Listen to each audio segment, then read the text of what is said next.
Did you know roughly only 4% of golfers break 80 in their lifetime? That's crazy. Well, in this simple golf lesson video, I've got a Tour Pro Caddy that's going to change the way you think out on the golf course. Ultimately, save you shots and lower your scores. Let's get into his advice. Here's 10 things a Tour Caddy would say to you every single round that would drop your handicap, I reckon, by at least 10 shots in 3 weeks, Chris, right?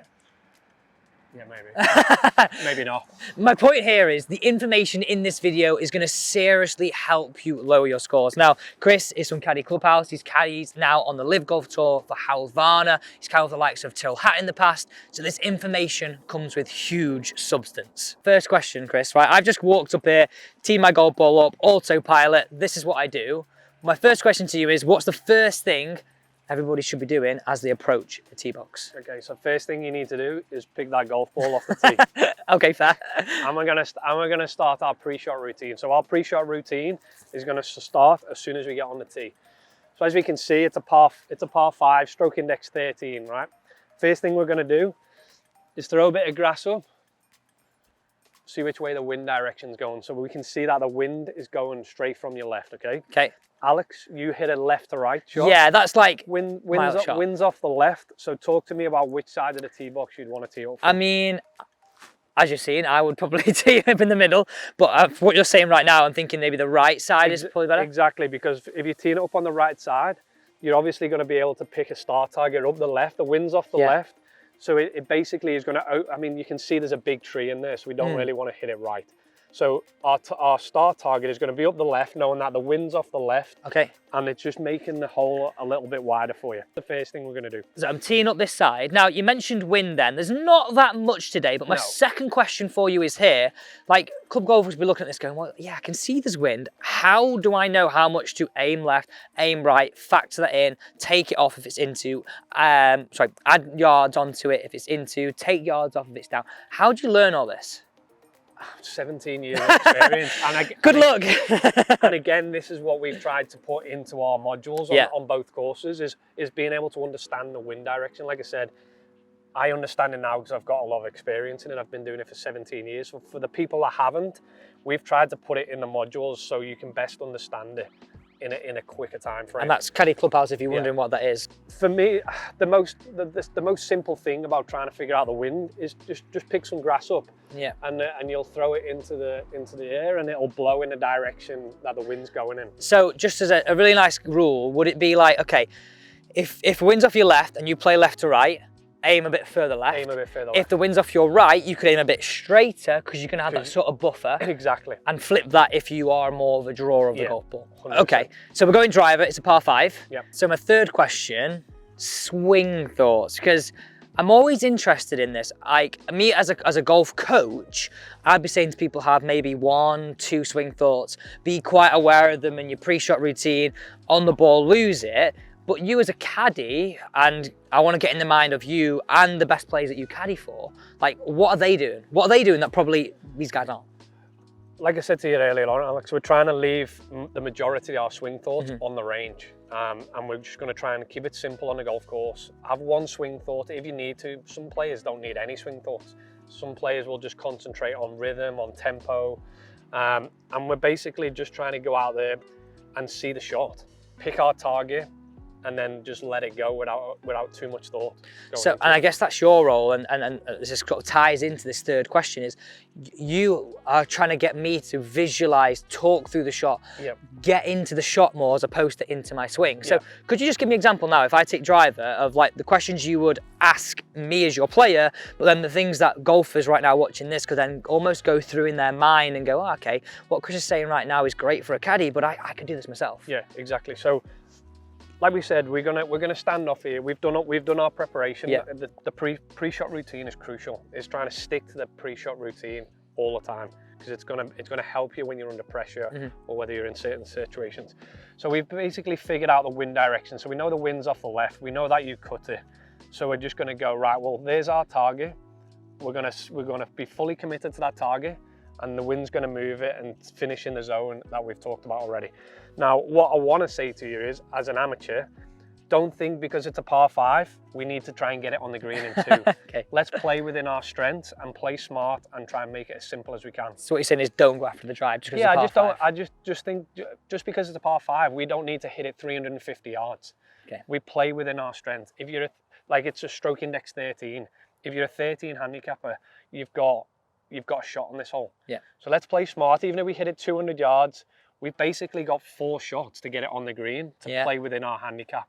So don't try and force it and try and get it on in 2. Okay, because I think I would definitely, even like as a lower handicap golfer, like I'm going to try and hit this as hard as I can. It's a par 5, I want to get it up there. Okay, so just smooth away, commit to the shot, down the left side, see the wind, bring it back. Yeah, because I think the majority of the time, there's more chance of you hitting the fairway if you keep it within yourself. If you sort of step out of that zone and try and hit it even harder, the more chance you've got of hitting a bad shot. Yeah. And then the trouble starts coming into play. Okay, let's see if we can get it down there then.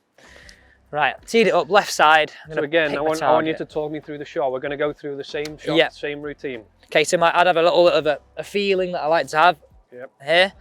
Second one. Okay, so we know that the wind's off the left. Talk to me about your start target. So I'm going to be the right half of this left tree, which is sort of this little mark I got on the ground. That's where I'm going to start it. I'm going to try and finish it into that second shadow, the middle of that second shadow. Okay, perfect. So you basically, you know the wind's off the left, you hit it left to right. All you need to focus on is your start target and then just let the tempo take over. Right. And just be fully committed to the shot ahead. Let's see it. A little bit heely, but you know what? It's not the worst shot in the world, Chris. It's in the fairway. I mean, I'm semi-okay with that. And I think that all stems from your preparation in terms of teeing it up on the right-hand side. You've give yourself a bigger margin for error. So if you don't quite catch it, you know that the worst case scenario is you're going to be on the right side of the fairway. And that's it. We're not playing for the best shot all the time, are we? We're playing for like the strengths and almost sort of a little bit taking into account our weakness as well. Absolutely. Right, let's jump down this hole. There's something I'm really interested in though. Question number 8 is very, very interesting, so do make sure you stick around for that one. Right, before we get into question number 4, this is where we ended up. A little bit shorter than normal here, Chris, but actually, I'm in the fairway, that's the main thing. In the fairway, absolutely. Right, question number 4, when we've got a good score in our hand, which you are going to do, applying these 10 tips, is how do you actually deal with having a good score? So when you're coming down the stretch, down the back 9, well, depending on where you start, what hole, but when you come into the last few holes, is there anything you do differently? Do you stick to the same routine? How do you keep your player on a level playing field? We talk about anything golf related. So we talk about anything, just to try and take his mind off the round, off the score when he's in contention especially. But most importantly, when we get to the ball, is about sticking to his routine. Okay. As soon as he veers away from his routine, you know that there's something not quite going the right way in his head. So if he veers away from the routine, it's my job to say, hey, right, let's start again. Let's go back through your routine so he's fully focused on the job ahead. Because I think club golfers will look at it and go, right, I've got a good score in my hand, I'm going to do more, I've got to put more into it, it means more, and then they just fluff it up. Well, exactly, and I think, I mean, say you're on the 18th hole, you've played 17 holes, not perfectly, you might have played them perfectly, but you've done a lot of good things. Yeah. And as soon as you start thinking about the negative thoughts start coming into your head, that's when you're going to start making mistakes. So it's just keep doing what you're doing, like what you've been doing for the past 17 holes has obviously been working. So I guess the key there is don't overthink. Don't overthink it. Absolutely. Try and keep it simple as possible. Okay, number 5, and this is something, sorry guys, it's a bit more personal. I want to know this answer to this one. Bag setup. Yep. Like we all just keep the same clubs in all the time. What are you suggesting that, and what would warrant changing a club in a bag? Is it the golf course? Is it the conditions? Both? Yeah, I think it's a bit of both. And the one thing that we will do is we will have a hybrid and we will have a 3-iron. Now, the hybrid will come into play when the golf courses are a lot softer. The rough's a lot thicker, so if we hit it in the rough, we've got a better chance of getting out. And then the 3-iron will come in more when the golf courses are firmer, when you're plotting your way around the golf courses and you're hitting a lot of 3-irons off tees, when it's windy, because obviously the hybrid is going to fly a lot higher than the 3-iron. So it's all about controlling the ball flight. So that's when we will change the 3-iron and the hybrid. So question number 6, and this is going to depend on what we do now. I'm on a par 5. You sort of alluded this on the tee, but I would just think, okay, sod this. I'm going to get this down there as far as I can. hand me 3-wood. Like, what are we doing here? We're all about, okay, say we're 13, we got a shot, but what should we be thinking about here to basically guarantee 2 points to Stableford? Exactly. So, I mean, we're all a victim of this. We all hit it in the fairway on a par 5, and we're like, oh, we lick our chops, and we're like, oh, let's try and get it on in 2 and try and make eagle. And then you're not really thinking about the trouble that's up there if you don't quite execute the shot perfectly. So obviously we're in the fairway, we've got 320 yards. Now, automatically you're going to go and try and hit 3-1, try and get as close as you can. But at the end of the day, it's a par 5. Yeah. And the goal is to try and get it on the green in 3 and give yourself a chance of birdie. Worst case scenario, we're going to make 4. But at the same time, if you're a 13 handicapper, we're here for 0. Yeah. So if we get it, we're in 150 yards of the green, we're there for 1. Yeah. So straight away, we're starting to think a lot better about the hole. So based on your answer to that one, my next question to you would be, what am I doing to sort of give me, I'm not going to say a constant yardage, but you know we always hear these things are, if I hit this club, it leaves me around 120, I'm good at 120. How are you working out now, what is a good layup club? So straight away, we're going to look at the trouble. Yeah. As we can see, the trouble is around 240 yards. There's 2 bunkers up there, left and right. Okay, yeah. So the goal for us is to try and leave it short of them bunkers to take the trouble out of play. So we've got 240, and that's our max. Are we using that as our max? That's our max number, 240. Okay. Maybe a hair less because obviously I can't exactly see how far they are. But yeah, we're going to say roughly max 240. Okay.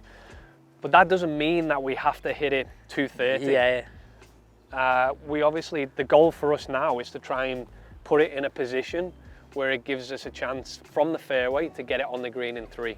Okay. Whether that be 150 yards, whether it be 180 yards. So I reckon, like, based on what you're saying there, just looking at this tree as well, I don't want to take something too on that I feel a bit inaccurate. So maybe like a 5-iron? Yeah, I mean, let's think about it. The hole is 320 yards, okay? Yeah. We can hit it. We can hit it up there 200 yards, and it will only leave us 120 yards in for our third shot. So yeah, I mean, we can hit 5-iron, we can hit 6-iron. It all depends. You've got to play within your strengths. Okay. Now, at the end of the day, you might be better from 150 than you are from 120. So you know in your own game, and then take that into consideration. All right, Alex. So we've basically decided against trying to get it as close to the green as we can, and we've gone with a 5-iron. Okay, so talk to me about your finishing target. Well, I think finishing target, which sounds quite bold, but I'm thinking finishing target's the flag. Okay. But I'm going to start it the left edge of that green side bunker. Okay. So I'm going to sort of hit like a little punchy fade quite a bit. Okay, so we've also figured out that the wind is slightly off your left hand side, which then makes your start target a little bit further left if now that there's more wind. So you think I could go a little further left than that? I mean, yeah, I think just a fraction, because I mean, there's not a great deal of it, so it doesn't move it a lot. It's just if it was a stronger wind, you would change your start target. So you move it a bit more. Exactly. So again, go through your pre-shot routine, pick your start target, and just be fully committed to the shot. Good tempo. Okay. Now, interesting. I want to pick up on something there. You keep reminding me of. Right. It's a little bit leaky up the right. But again, your start target was pretty good, and you've allowed for that miss, and you're still in the fairway. Exactly. So I've sort of overcompensated, but we're playing smart golf is the word I'd use. You're playing smart, and you're trying to keep it simple and reduce the errors.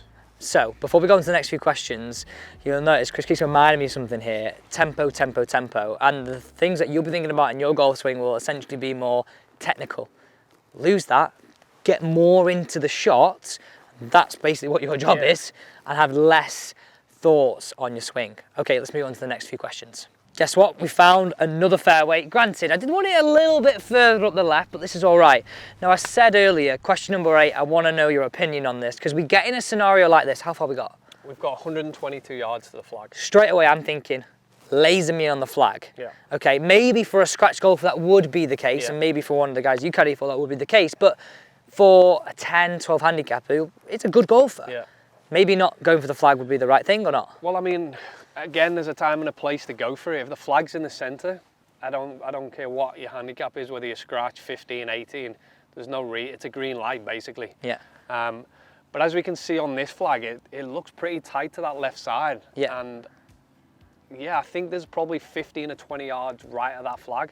Again, we're here for one, basically. Yeah. So let's play within our strengths. Don't try and do something out of the ordinary to try and make gross birdie. Let's give ourselves a chance of making birdie, but at the worst case scenario, we make 5. Now, if we go be too aggressive with that pin and we hit a poor shot, then we're bringing the bogey and we're bringing double bogey into play. So it's playing smart. You mentioned green flag there. On tour, are you thinking like, okay, we've got a red flag, the green flag, amber flag, or is it just based on the scenario, the wind, and how you're feeling on the day? Yeah, I mean, again, it all depends on the clubs, on what club you're actually hitting in. Whether that's a 4-iron, you're obviously going to play a little bit smarter. If you've got, I mean, these guys are so good with the wedges. I mean, even 6, 7, 8, 9. There's a lot of green light flags. Now, I again, this all comes into preparation with the yardage books. I'll have places where we can miss it, places where we can't miss it. So even if a flag is 3 or 4 from the right, but even if we miss it right, I have it as an okay zone of getting it up and down. Now, if it's dead, then we'll play smarter and play away from the pin. Okay, so remind me that yardage again. So it's 122. As we can see, the wind since we've walked up to this ball has freshened a little bit in off the left. So now we've got to take that into account. So for me, that 120, all right, it's not blowing a lot, but 122 for me is playing probably closer to 130 yards. Wow. Which is a full club. Yeah. And don't forget, it's 6 degrees out here, freezing. Does that make a big difference? Yeah, so the ball, obviously the colder it is, the ball doesn't fly as far because the air is a lot thicker. Obviously when it's hot, and the air is thinner, the ball will tend to fly a bit further. Obviously in the UK in October, November, December is obviously going to play a bit shorter. So you've got to take that all into account. So for me, it's 122 yards. Our playing number, like we spoke about before, is 130 yards. Okay, right in between here. I think based on where that flag is, I think just a full wedge I think would be good. I agree. I think I prefer a fuller shot than trying to nerdle in a 9. Absolutely. You play you play within your strengths. Yes. But what I want to say to you is, before you've picked the club, is determining whether the flag's at the front, whether it's at the middle, or whether it's at the back. Interesting. So when you're saying I would rather hit a harder shot, if you don't quite catch it and the pin's at the front, you're then bringing that trouble into play. But that when this would change to 9 iron. Exactly. So then you would change to 9 iron because now the trouble is at the front of the green and you're trying to play the percentage play, which is then going to be past the pin. So if you don't quite catch the 9, you're still in a great spot past the pin, and you've took the trouble out of play. Whereas because this flag's left side but central, if I don't quite get this, I'm still in a good place. Okay, right. So talk to me about your shot again. So I'm just gonna, to be honest, this is quite a nice number for me in terms of just a full shot. If I get it really good, it's pretty much bang on. I'm gonna aim actually a little right of that flag. Yep. I know the wind's off the left, but I just feel that if I aim left of the flag and it doesn't move as much, especially with the wedge, I feel like I'm bringing that in. So I'm going to aim 5 yards right, which is that tree that's sort of hanging down there on the right. Perfect. And yeah, just literally let the wind just touch it. And again, good tempo and be fully committed to the shot. Just pulled it a little bit, but actually we're dancing there. But right, let's talk about that. So you've pulled it, but your start target was far enough right that if you did pull it, it was going to be either be on the flag or on the edge of the green. Where if you'd have took more dead aim at the flag and you pulled it, we're looking at missing the green, which then again is not what we wanted. I mean, that's a prime example of not getting over aggressive even with short clubs. Exactly. Right, we've got a couple more questions. Let's jump up to the green because these are what's going to make the difference to your scores. We've done it again here, Chris. Look. Bang, pin, high. So just taking that little bit of care, and we've just hit the green. Imagine I'd aimed here and then pulled it in here. Exactly. I'm looking at a chip, and for most people, it brings in knife, brings in duff, brings in fluff. So everyone's going to think right now that to become a caddy and think like this, you've got to be a good player. But to be a caddy, do you have to be a good player? Not necessarily, no. There's a lot of caddies out there that are mid-handicap golfers. And this is partly one of the reasons why we've done this course. So for people that are not great at golf, all right, it helps, but we've tried to introduce a lot of stuff in these courses that will take the I'm good at golf or I'm bad at golf out of the equation.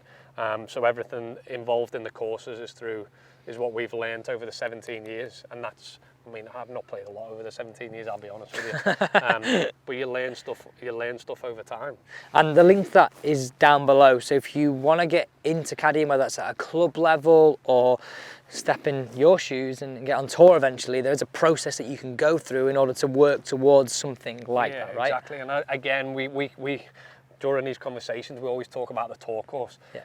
The club caddying course is just as important, okay. Especially just gaining that experience. If the opportunity ever arises for you to go and caddy on tour, you're going to have a lot more confidence in your own ability. Yeah, and you've sort of you've earned some of your stripes in order to be able to exactly. do that.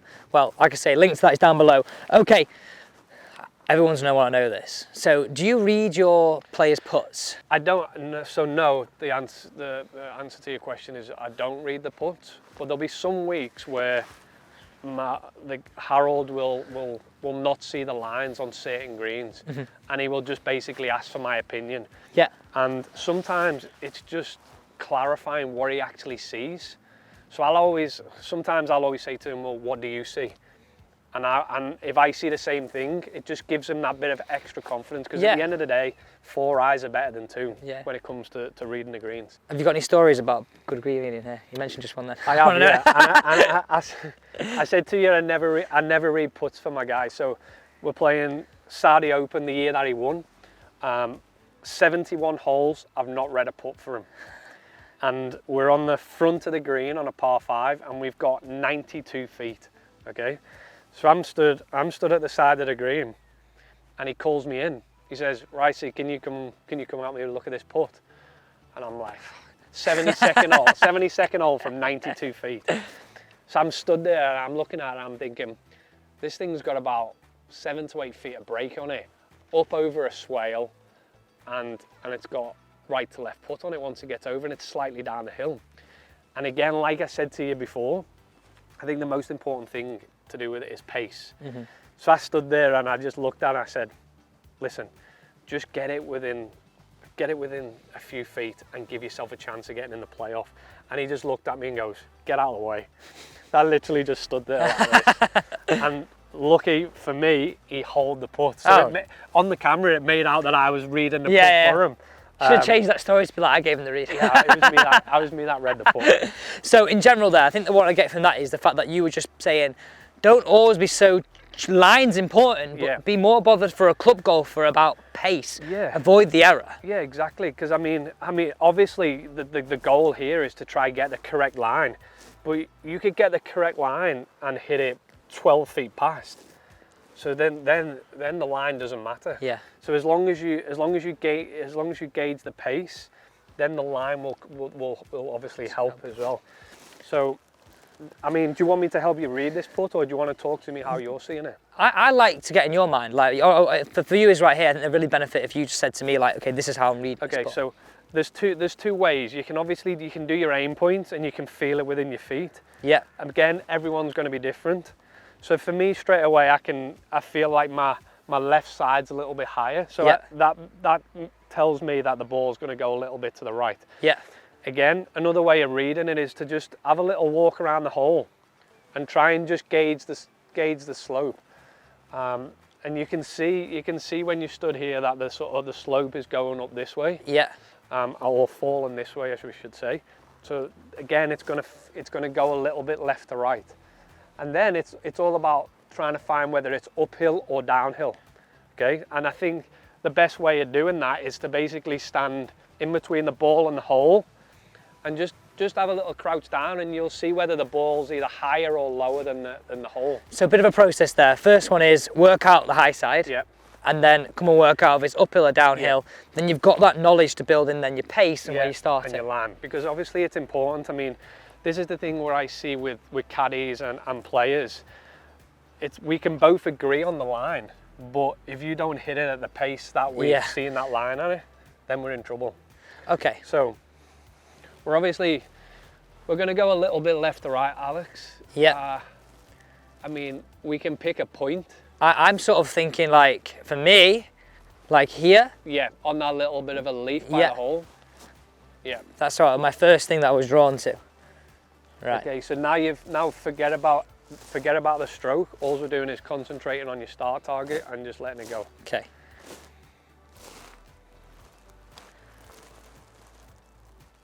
mean, that was a really good putt. That was a good putt. Just didn't really Didn't move quite at all. move as much as what you think. But you know what? That's stress-free. It's a stress-free par. Yeah. And obviously, if you're a 13 handicapper, it's a 5 net 4, so you've gained a shot on the field. 100%. You're giving me that. I'd like to see that.